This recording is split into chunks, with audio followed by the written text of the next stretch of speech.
Thank you so much for sharing Pig Meat's song with me, Kiki. And I love the discussion that we're having.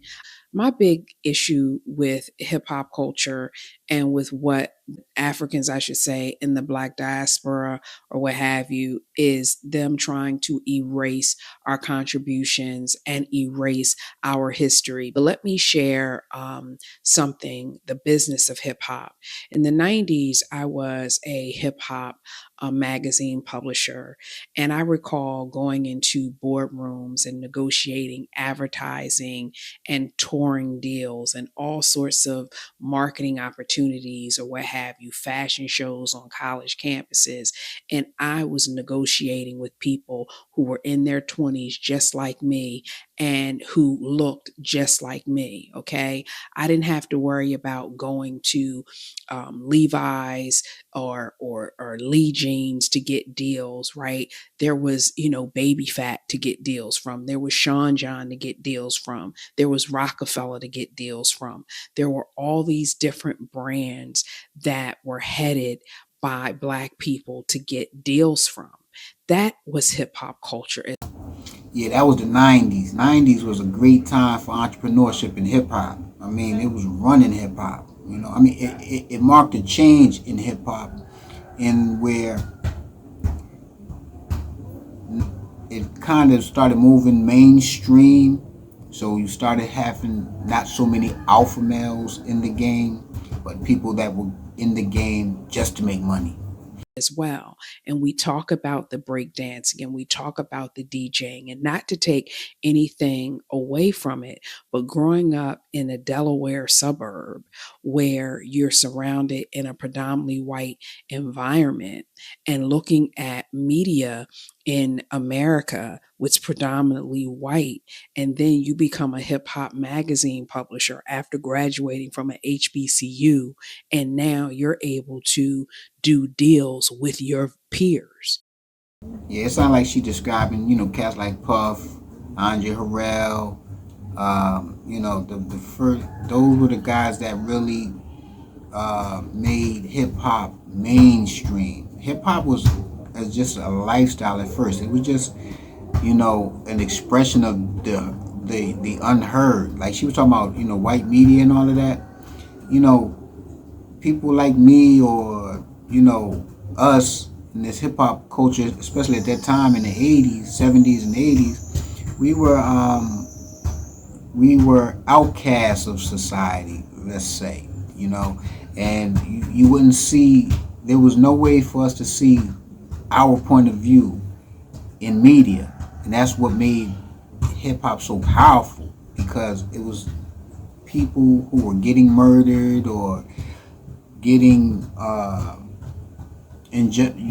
living injustices and things of that nature, getting kicked out of school, teachers didn't like us, and a rebellious point of view. And like I said, the roots of hip hop came from Islam, the nation of Islam. So you had black men who were not afraid of anything. And so that was the mindset of hip hop. So hip hop was our voice, our mic. It's like Nas said, one mic. That one mic is enough to is representing the one story that we have in common. Okay. I remember going to one of Usher's first, he was opening up, I want to say, I can't remember who he was opening up for. Maybe it was a Flavor in Your Ear remix tour.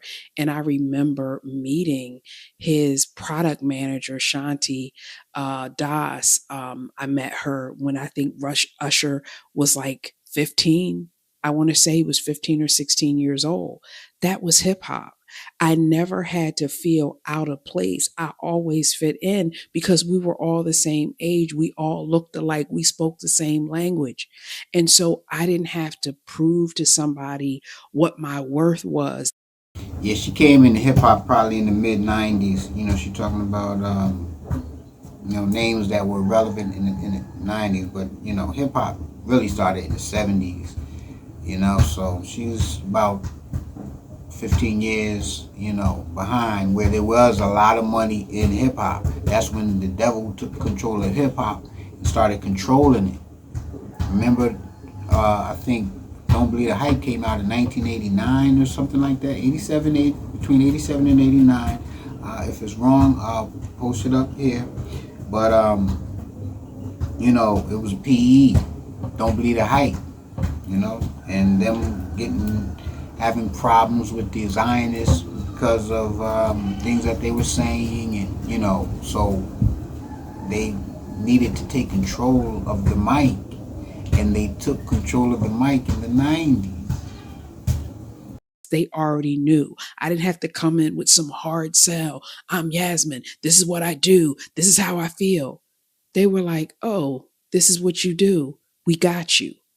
That was hip hop. And that's the story that people don't really understand, is that you see, Jay-Z being worth $2.5 billion. Yeah, you see that part. But all the other people who worked in hip hop and became successful because of hip hop, they have these kinds of similar stories. And these are real stories, because if somebody in the boardroom was going to discriminate against you, you could call up Mark Pitts, you could call up different people, and they would be like, nah, she's good. Nah, that person's good.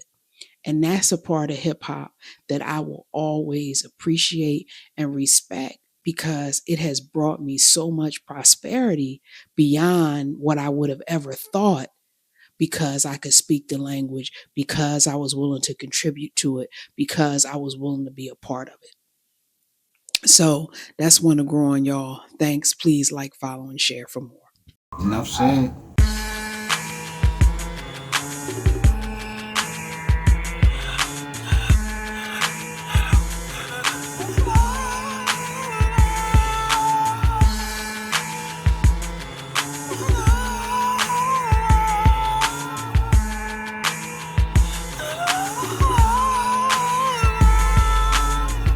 Bustin' at him, gotta get him, set it off. Shine virtual green emeralds in your face like dimples. It's so beautiful, I drool.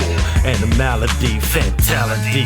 My all sees from overseas. I still will bleed, this blood will never dry up. Said HUD, I splash and attack, renegade, use a mud. Half breed, there's no need for your knees.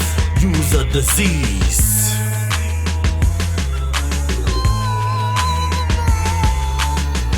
Psychedelic phenomenon, funk and the rare curses in his guitar boy John. Penthouse house posters, the way you make a guitar string sing. Got Sniffy doing the La Vida Loca. With 2 ocean springs, I splash on a Hirachi grill. That's a hibachi skill that I then got back because her skin was so filled with silk. Sarge walking around look like he done lost his milk. He probably put it in too dancy. Don't chance me, ask me one but don't stare me. But let me get the food, how rude can you be, dude? I don't know who you think you talking to. A matter of fact, what's your malfunction? Stomach crunching, look at Brown looking like he's up to something. Celebrity style arena, just fulfill the felines. It's a flight fantasy with Sabrina's in the Caribbean, a cheeky. Eyes so thick, look at the Mercedes. My splash be off the rap. You can't even flow, you like whoa, can't let go. That's a old no.